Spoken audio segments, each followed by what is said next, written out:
Om Swastiastu. Assalamualaikum warahmatullahi wabarakatuh. Salam sejahtera untuk kita semua. Salam Namo Buddhaya. Kembali saya Gus Bong menyapa Anda, handai tolan, kawan-kawan dimanapun Anda berada di seluruh Nusantara, termasuk juga saudara-saudara yang bekerja di luar negeri ya sebagai pahlawan devisa. Jadi malam hari ini kembali saya membuat konten karena banyak kawan-kawan, rekan-rekan yang inbox saya ingin saya menyampaikan opini saya perihal surat yang dirilis oleh Ketua Umum PDIP tanggal 20 Februari kemarin yang isinya menghimbau kepada seluruh kadernya yang bertugas sebagai kepala daerah dan wakil kepala daerah yang akan mengikuti retreat untuk menunda ikut kegiatan retreat di Magelang tersebut. Jadi banyak handai tolan yang inbox saya, komen agar saya bisa menyampaikan opini saya khusus kaitannya dengan suratnya PDIP yang ditujukan kepada kadernya itu. Sambil ya, jadi kalau rasanya tidak terlalu formal itu, karena itu bukan surat negara tapi surat partai, izin saya santai.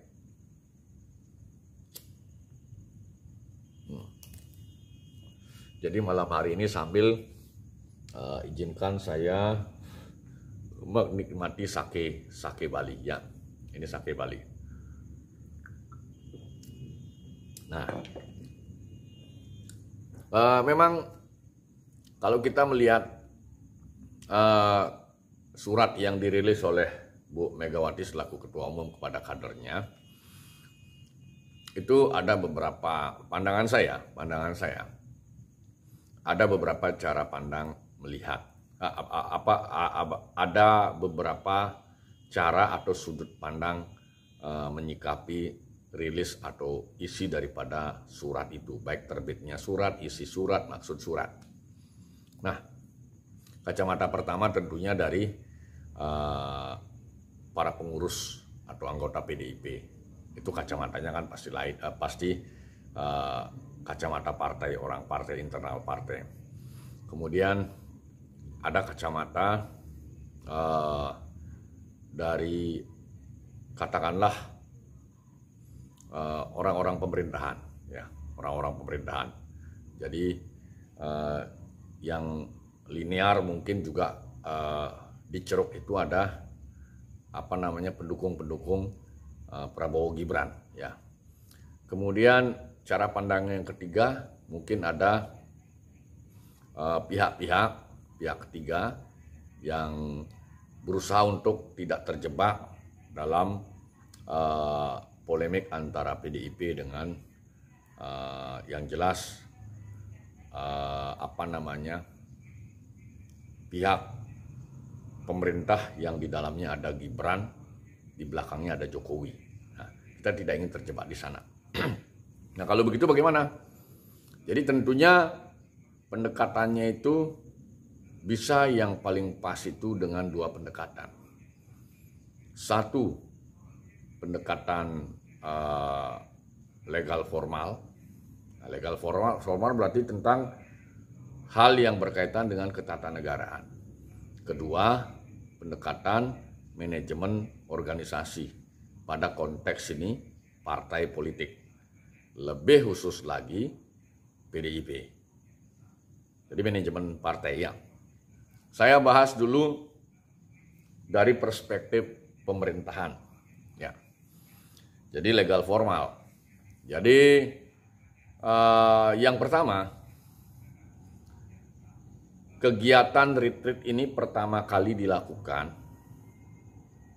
oleh Presiden Prabowo. Jadi yang pertama di retreat itu para menterinya beberapa waktu lalu. Ya.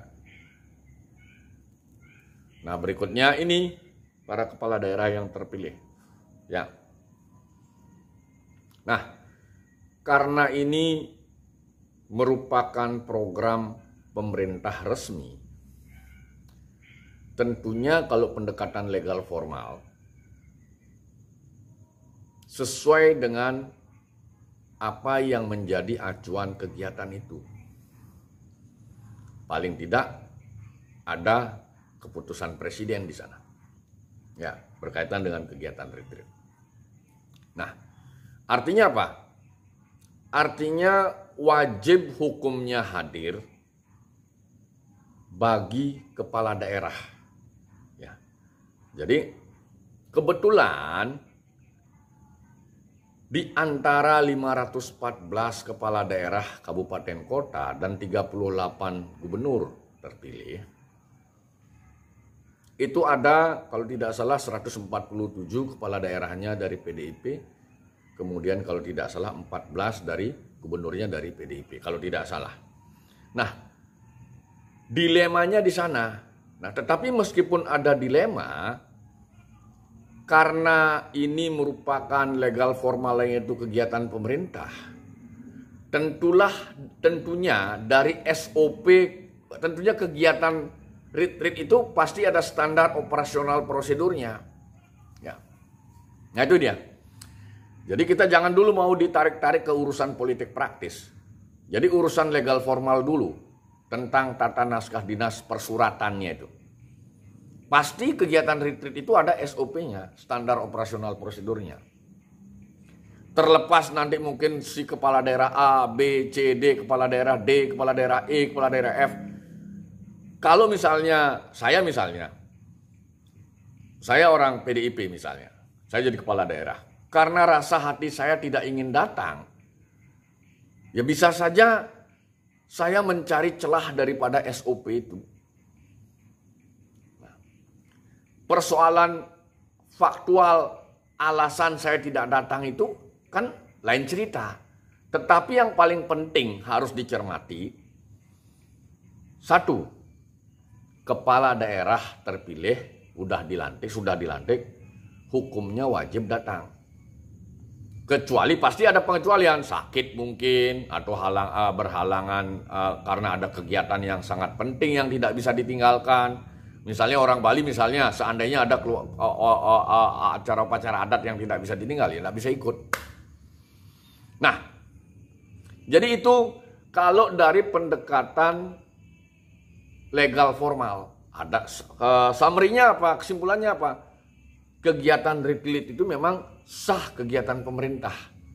Yang kedua, ada SOP-nya. Persoalan mau datang atau tidak mau datang sepanjang memenuhi SOP yang diatur. Nah, itu dari perspektif pemerintah ya. Kemudian konteks isinya itu ya sebenarnya kalau kita cermati ya tidak terlalu rumit amat sih. Paling penguatan tentang bela negara, penguatan 4 pilar kebangsaan. Kemudian saya rasa isinya seperti itu, penguatan 4 pilar kebangsaan. Kemudian membuat match program pusat dengan program daerah. Rasanya itu saja. Ya. Nah kemudian kalau dari pendekatan manajemen partai, nah ini di artikel sudah saya tulis, berbicara tentang partai, sama dengan organisasi masyarakat yang lain juga ada organisasi masyarakat, kemudian ada organisasi bisnis, ya termasuk ada institusi pemerintah. Jadi sama itu sebenarnya organisasi itu. Artinya kesamaannya apa? Kita ibaratkan dia sebuah entitas, satu entitas organisme, maka partai politik termasuk PDIP dia harus bernafas. Orang-orang di dalamnya pasti berpikir harus hidup terus, bahkan harus berkembang, bahkan harus maju. Itu kalau kita melihat organisasi apapun itu sebagai sebuah entitas seperti organisme. Nah, lalu PDIP mengeluarkan surat resmi untuk menunda kepala daerahnya. Nah, Jadi pertanyaan pertama tentunya ini yang pasti ditanyakan oleh publik. Ya, ini yang menjadi poin pertanyaan. Apakah benar atau tidak benar surat itu? Benar. Surat itu langsung saya jawab, benar. Secara legal benar. Karena kebetulan memang benar yang diminta untuk untuk menunda ikut kegiatan itu memang anggota PDIP. Mereka itu maju sebagai calon kepala daerah diusung oleh PDIP. Ya. Jadi surat itu legal, benar.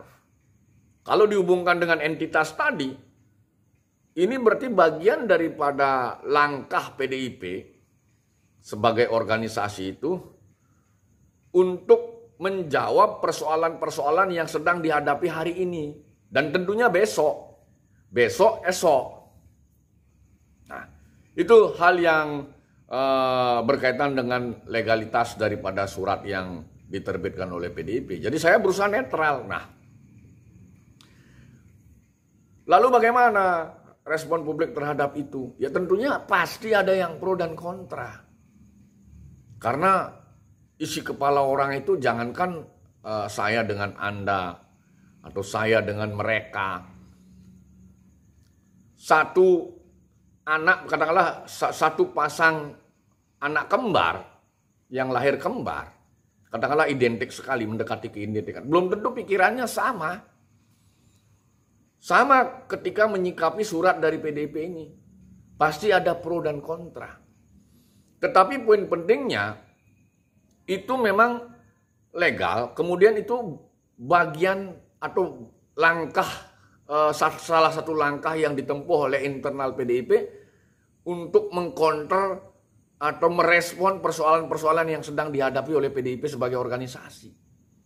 Sah-sah saja. Nah itu baru satu langkah. Mungkin besok akan ada langkah kedua. Lusa akan ada langkah ketiga. Itu wajar. Ya.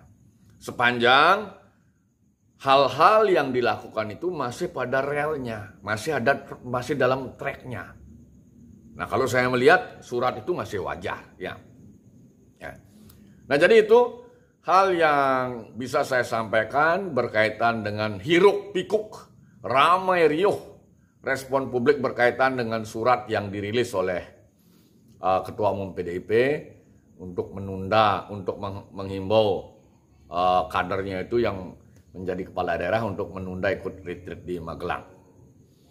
Nah, itu mungkin hal yang bisa saya sampaikan.